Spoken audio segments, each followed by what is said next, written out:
Hello दोस्तों, कैसे हैं आप लोग।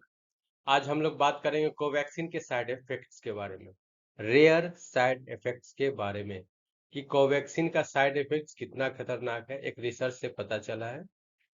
और कहाँ पे किसने रिसर्च किया, कहाँ के किस यूनिवर्सिटी के थे, क्या क्या इसमें सिम्टम्स था, कौन कौन से साइड इफेक्ट्स आए और उसका क्या क्या सिम्टम्स था, सभी के बारे में हम लोग डिटेल में जानेंगे। इससे पहले हम कुछ पुरानी चीजों पे नजर डाल लेते हैं। 5 स्टेज से गुजरती है हर वैक्सीन, कोविड 19 वैक्सीन को, इसलिए लग रही है देरी। Phase 1, phase 2, phase 3, phase 4, phase 5। दूसरे डोज क्यों है जरूरी, सुरक्षा की डबल गारंटी, शनिवार से सब मंगल। कुछ पेपर का कटिंग्स वगैरह है जो प्रिंट छपा है कोवैक्सीन से रिलेटेड, जो एडवर्स इवेंट हुआ है उसके रिस्क के बारे में। Covaxin report.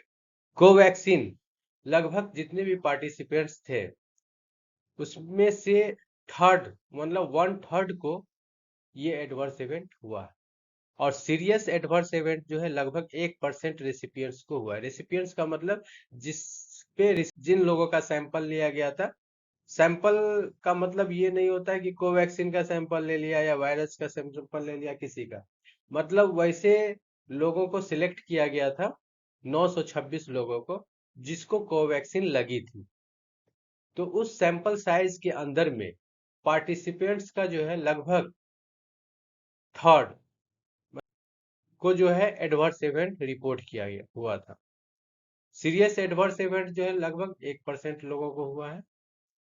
एडोलिसेंट गर्ल जिसको कोमोर्बिडिटीज था, जैसे हार्ट प्रॉब्लम हो गया हो, डायबिटीज हो गया हो, हाइपरटेंशन है, इस तरह का, मतलब कोई भी कोमोर्बिडिटीज हो गया हो, तो वो बहुत ही उसका एडवर्स इवेंट के लिए हाई रिस्क में वो एडोलेसेंट गर्ल थी। रिपोर्ट पब्लिश हुआ था स्प्रिंगर नेचर में। और 1 ईयर फॉलोअप स्टडी हुआ इसका। इस को कोवैक्सीन के लिए जो है इन लोगों ने जो है 1 साल तक फॉलोअप स्टडी किया।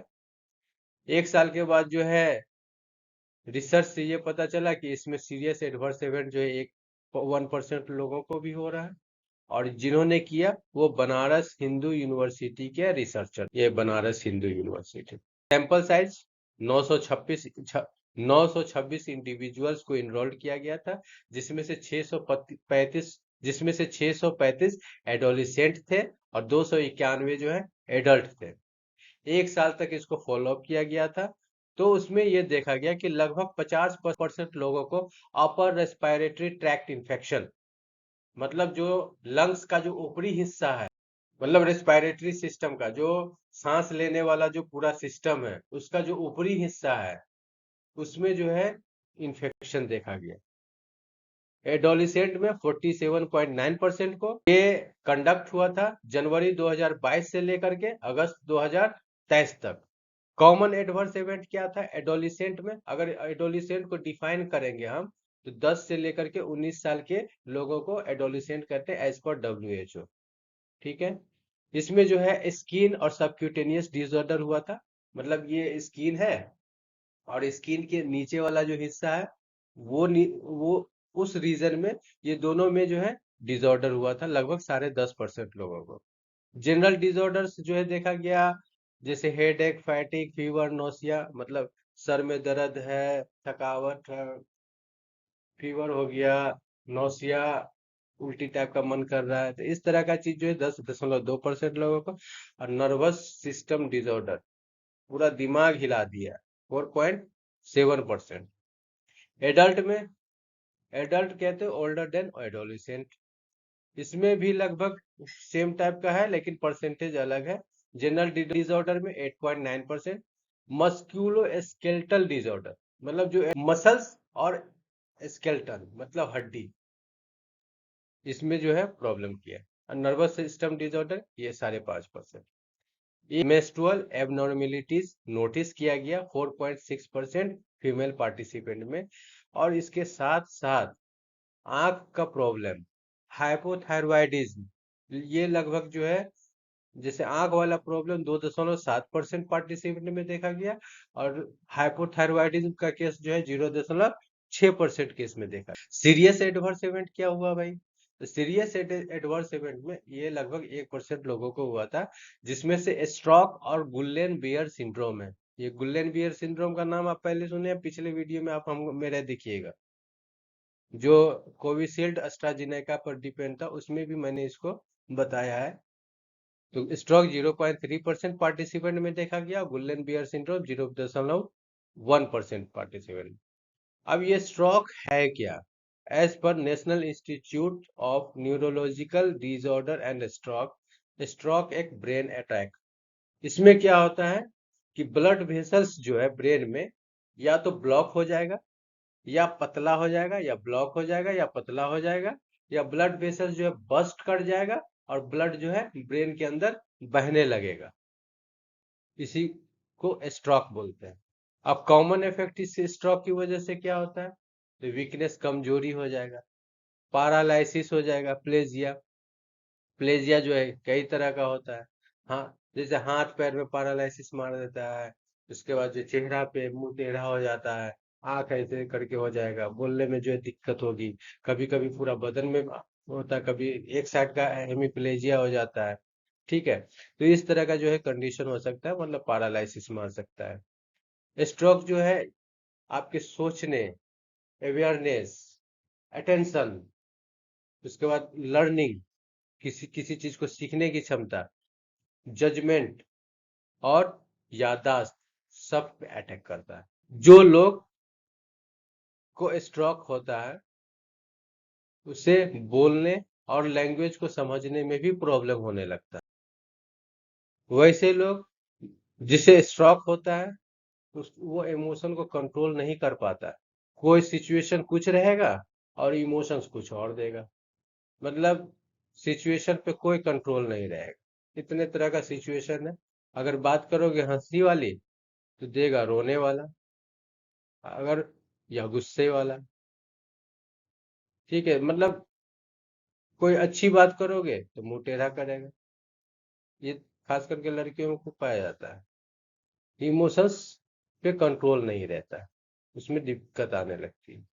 और एक्सपीरियंस पेन, अनकंफर्टेबल नमनेस, अजीब तरह का सेंसेशन होगा जो जानकारी से परे है उसके लिए। मतलब एक स्ट्रेंज सेंसेशन जो है इसमें होता है, मतलब कहो तो पूरी तरीका से ब्रेन का वाट लगा देता है। गुल्लेन बियर सिंड्रोम, गुल्लेन बियर सिंड्रोम में क्या होता है कि बॉडी का immune system peripheral nervous system पर अटैक करता है। इसमें खास करके जो है क्या होता है कि अगर फर्स्ट सिम्टम की बात करें, छोटा मोटा सिम्टम की बात, तो कमजोरी या चिचिनाहट टाइप का जो है सेंसेशन होता है पैर में, और ऊपर की तरफ बढ़ता है आर्म्स और फेस की, हाथ और फेस की तरफ बढ़ना शुरू होता है। पैरालिसिस पाँव में, उसके बाद आर्म्स में, फेस में पैरालिसिस हो सकता है। चेस्ट मसल्स जो है इफेक्टिव हो जाएगा, और हार्ड टू ब्रीथ, ब्रीथ लेने में, सांस लेने में दिक्कत होगी, बोलने में या निगलने में जो है आपको प्रॉब्लम हो जाएगा। बहुत सारा गुल्लेन बियर सिंड्रोम का जो केसेस है वो ठीक भी हो जाता है, लेकिन कुछ में जो है ये कमजोरी रह ही जाता है। ज्यादा कॉम्प्लिकेशंस होने की वजह से जो है पेशेंट डाई भी कर जाता है। और कभी कभी तो ऐसा होता है कि जो ब्रीदिंग को कंट्रोल करने वाला मसल होता है उसमें भी पैरालिसिस हो जाता है, ब्लड में इंफेक्शन हो जाता है, लंग के अंदर क्लॉट बन जाता है, और कार्डियक अरेस्ट हो जाता है। सबसे ज्यादा रिस्क में कौन है? स्टडी के हिसाब से female individual, pre pre vaccination Covid 19 से एडोलिसेंट, एडोलिसेंट वैसा एडोलिसेंट जो जिसको प्री वैक्सीनेशन कोविड हुआ हो, या वैसे लोग जो जिसको कोमोर्बिडिटीज हो, या वैसे लोग जिसको पोस्ट वैक्सीनेशन टाइफाइड हुआ हो, तो वो लोग जो है रिस्क में 1.6 गुना।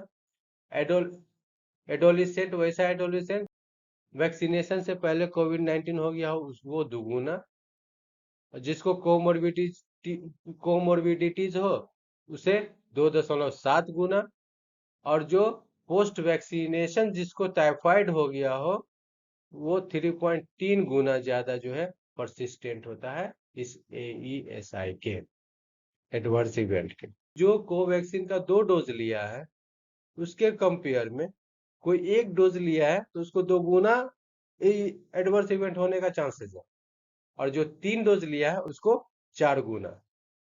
मतलब ऑड सिस्टम में जो है इसका जो है रिस्क बढ़ रहा है। Thank you.